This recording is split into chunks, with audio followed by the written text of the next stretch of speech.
Hey guys, welcome to today's video. Can you believe it is October? Oh my gosh, I am so excited for this month. I have just been like loving the crisp air and fall. I have just been a total white girl pumpkin spice cliche without the pumpkin spice. I did make pumpkin cheesecake, but pumpkin spice lattes, not for me.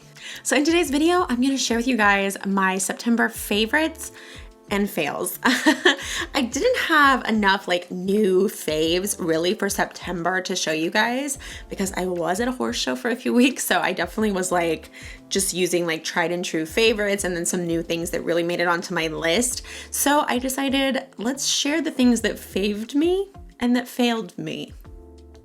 If this is your first time here, hi, I'm Ashley. I would love it if you'd hit that subscribe button.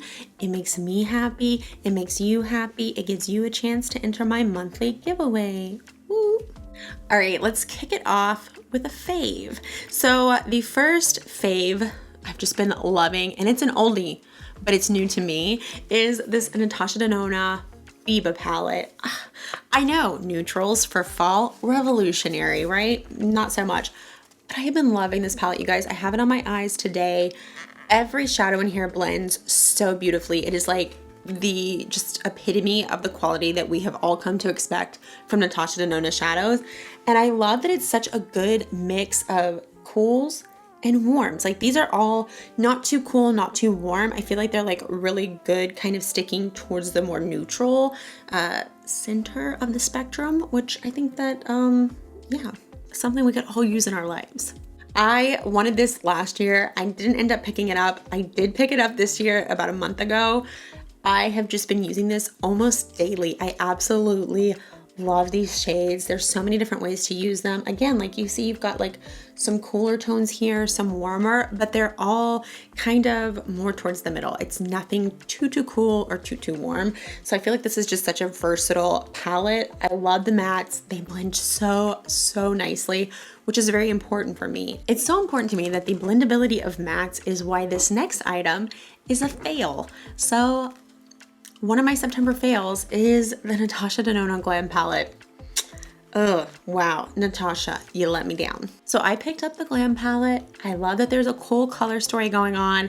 After the bronze palette this summer, I was like, wow, this is nice. This is cool tones for fall. I was in love with cool tones in August. I was digging cool tones. So this really spoke to me at the time. And these shimmers in this palette are so beautiful. They're gorgeous. These are beautiful shimmers. But the 5 matte shades in this palette blend so horrifically. They do not blend evenly for me. They look patchy. I have tried different brushes. I have tried different powders, different concealers, different eye primers. I have tried to make these mattes blend well, and they do not. They patch up on me, and I just... Come on, Natasha. I'm so surprised by this. I've never encountered this issue with Natasha Denona, so it was very disappointing. And again, is it something I could probably work through? Yeah, probably. But why would I spend $65 to work through a blendability issue? I wouldn't in hindsight, but I did. So I don't know. I'll keep this around. I will, you know, probably use the shimmers for some things, but those mattes, eek, not for me. Next up, a favorite. I have actually spoken about this product before, but it really saved my butt in the month of September. It is the Renee Rouleau Anti-Bump Solution. You guys, I was at a horse show for 2 weeks, so I had to wear a mask all day, obviously. And I didn't realize what a problem maskne really is because I work from home. I'm at home most of the time, so I don't really have to wear a mask daily. And you guys that have been telling me about maskne, you're not kidding. It is a real thing. So like after the first day of wearing a mask all day, I noticed some things brewing under the surface right here, which I think is where most folks have been seeing the maskne is right around in here. And so thank goodness I had brought this with me. This saved my butt. So after you've washed your face, you put a little bit of this on and then you pat your concealer over it. You can wear it under makeup. You can wear it overnight.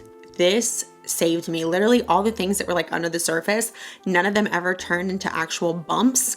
They all went away. I used this daily and it really, really helped me stave off all the maskne. My skin stayed clear. I'm just so grateful to this product. So I've used this before for if I've noticed like any chin stuff boiling up, because it's like a very hormonal thing that can sometimes happen. And I had that issue a couple times in the spring. So that's why I originally got this. It just works. It works. This is a product that does what it says it's going to do. Highly, highly recommend it if you're struggling with any kind of acne right around here in the chin/mouth area, whether it's from a mask or not. This is just a great product that has not failed me. A product that has failed me, though, is this Ulta MD UV Clear tinted sunscreen. All right, so I love the clear version of this. Absolutely love it. And I heard a couple people on YouTube raving about the tinted version. So I thought, well, let me try the tinted version. And I will show you the tint of it, because obviously the tint is not going to work for everyone just straight off the bat.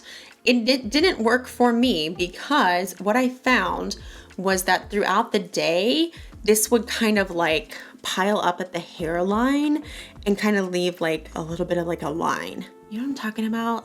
Like a brownish line. It just didn't, it just, I don't know, it peeled up. It was the weirdest thing. I never have peeling when I use the actual like clear one. It's white when you pump it out, obviously. I've never had that. I've never had that problem with that one, but this one, it gave me that problem of just like peeling up, especially around like the edges of my face. So yeah, this was a fail. I will be sticking with the white one. So yeah, I do love the smell of these though. Like you can tell it's sunscreen, but just barely. My next September fave is a concealer. This is the BOHING Cakeless Concealer from Benefit. I have been really liking this. So NARS Radiant Creamy Concealer is my holy grail concealer, but I found myself reaching for this a lot in September. I have it on today. I feel like it's a great brightening shade for me. I'm wearing shade number 3. It's a great brightening shade for me. It doesn't crease up on me and it doesn't dry me out.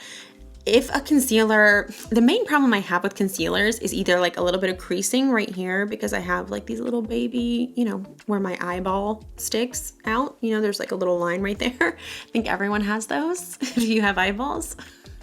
So that, and then the other problem I sometimes have with concealers is they'll give me like a little dry patch, like right here on the inner corner, like they'll kind of like ball up and give me like a little crusty dry bit. Sounds gross. It is gross, and it happens sometimes. This does not do this. I find it to not crease. I find it to not dry out, and I love the shade. I think the shade is so good. It's just a nice brightening neutral shade. So I've really been liking this. I don't know that anything will ever replace NARS, but this comes like so close. It is really nice. So if you like the NARS, but maybe, you know, you want to try something out different, or, you know, maybe you like the NARS, but it's not like your holy grail, maybe this could be, because this is similar, a little bit different, but really nice. The main difference between those two, I would say, is that this one, like off the bat, the consistency is a little bit thinner. It's like a little bit of a looser viscosity. It's a big word. So yeah, the formula is a little bit thinner. So if the NARS is like a little bit too thick of a formula for you, you might really like this. The next fail is, it kind of hurts me to say it, because I had high hopes. I really wanted to like this, but I just don't. It is the foundation from Rare Beauty. You guys, it just did not work for me. I wanted to like this. The coverage sounded like it was right up my alley, like light to medium-ish, you know, buildable. It has a natural finish. So, okay, not dewy, but natural. I can get on board with that. Not matte, certainly, right? To me, this looks matte. I don't know. I found like when I put this on my face looked so flat. And I just felt like it was meh. Like it just wasn't like, it's not like I was like, wow, this is horrible, but it wasn't good in any way. I don't know how to describe it. I just feel so bad. It just was really underwhelming. I just didn't feel like it did anything to enhance my skin at all. I felt like it flattened my skin out. I felt like it made my skin look kind of dull. It didn't do anything for me. So this was a fail. I'm sorry. I really like Selena Gomez. So please, if you love her, please do not hate me for not liking this foundation. I still bought it. She still got my money. I'm not going to return it. So don't be mad at me. But on the positive side, I do have a fave from Rare Beauty. I really loved this. This was her Always an Optimist 4-in-1 mist. This to me is like Fix Plus, but with a better spray, like a better kind of mist. Like, look at this. It's a gorgeous mist. And it really like looks and feels to me like Fix Plus. And I think that that's kind of the gist of it. I will say that this has got like a scent to it that Fix Plus does not. This kind of reminds me of like a Lancome counter. That's kind of how it smells. I'm not the best at describing scents, you guys, but I'm trying here. I feel like it just smells very, I don't know, it just smells like very older lady skincare. That's the scent I get from it. But I love Fix Plus. I love like all the different ways you can use it. I like to use it before I put on a moisturizer. If I'm really like really dry and I need to like put a little bit more moisture down for my moisturizer to trap in, I like to use it, you know, for when I'm gonna like put on a shadow and maybe wanna, you know, make it a little bit more foily, a little bit more metallic-y. I like to use it even for setting or refreshing throughout the day. So I love that the concept, it's not a new concept, obviously. Fix Plus has been doing this for years, but the mister on this is so much nicer. Fix Plus, I find like the mist is just a little bit, the droplets are a little bit too big sometimes and I have to kind of like back away from it. But this is just beautiful. It's a nice fine mist. It's really lovely. I don't mind the scent of it. I think it's light enough and it kind of dissipates very quickly. So this was a fave and it's something I'm excited to keep using. So Rare Beauty was not a complete bust. Thank goodness. All right, this next fail is a little bit personal and Revlon and I are not getting along right now because I have lost another Revlon one-step styler. If you've been here since the beginning, you might remember that in my very first empties video, one of my empties was a Revlon one-step styler. One-step styler? I don't know the exact name. It's gonna be down here. I can't remember at the moment. And I'm upset with Revlon. So my Revlon one-step styler, my first one, broke on Valentine's Day. Broke, just completely stopped working, wouldn't turn on. It broke completely. It broke on Valentine's Day after I had finally gotten my then 6-month-old child down for a nap so that I could take a shower for Valentine's Day. And there I am with my very naturally wavy, curly hair, wanting to blow my hair out because that's the only way my hair gets smooth. And this thing, dadgum, broke on me. It was devastating, to be honest. It was very upsetting. So now, flash forward 6 months, and the replacement has now broken. It still works, but it makes like a sound when I'm using it, and the entire room fills with like this thick steam.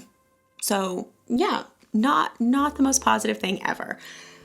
That's a fail for me. I'm very upset with you, Revlon. Will I replace it? I'm not sure because I just purchased the Dyson Airwrap. I did. It's so terrible, so expensive. I have resisted, even though I've really wanted it, I've resisted the Dyson Airwrap because I was like, my one styler works perfectly and it's only $70. Well, my one styler does not work perfectly. So you know what? If I'm in love with the Dyson, I may not buy another one of these. But if I'm not in love with the Dyson, I guess I'll bite the bullet and I'll buy another one. So stay tuned. All right, my last item is a favorite. I want to end on a happy note. So my last fave for September were these Peter Thomas Roth Cucumber Detox Hydrogel Eye Patches. Y'all, my new favorite thing is to put a pair of these bad boys on my under eyes while I'm doing my hair. I feel like it plumps up that like under eye area. I know it's temporary because it's just hydrogel. I know it's temporary, but it's just such a nice, refreshing thing to do. It makes me feel like I'm taking care of myself. It makes me feel a little more pampered. I love that they give you like this little guy so that you can get the patches out. Ooh, it's just so nice. Oh no, oh, go back in there. It's just a nice little thing to do for myself, and I've really been enjoying doing that. So these are on my favorites list. When I bought these, I thought, I don't know why I'm spending money on this. I'm probably not really gonna use these very much, but I really have, and I've really liked doing that. I don't know. There's something that feels nice about putting them on in the morning, and they kind of like plump my under eyes up because, you know, sometimes when I wake up in the morning, being someone with dry skin, I kind of feel like a little bit like sunken in right here. And I think that once this plumps up a little bit, I feel more youthful. I feel more awake. I feel like, oh, look at me. I'm so beautiful. You know the deal. So I really like using these. So these have actually been a nice investment. I have been on this same cup of coffee for like 2 hours now. Obviously, it's a little bit watered down. All right, guys, that wraps up my September faves and fails. I would love to know in the comments below, what was your favorite product in September and what was your least favorite product? The biggest fail. I'm curious. I thank you for spending a little bit of time with me today, and I hope to see you in my next video. Until then, please take care of yourself. Bye.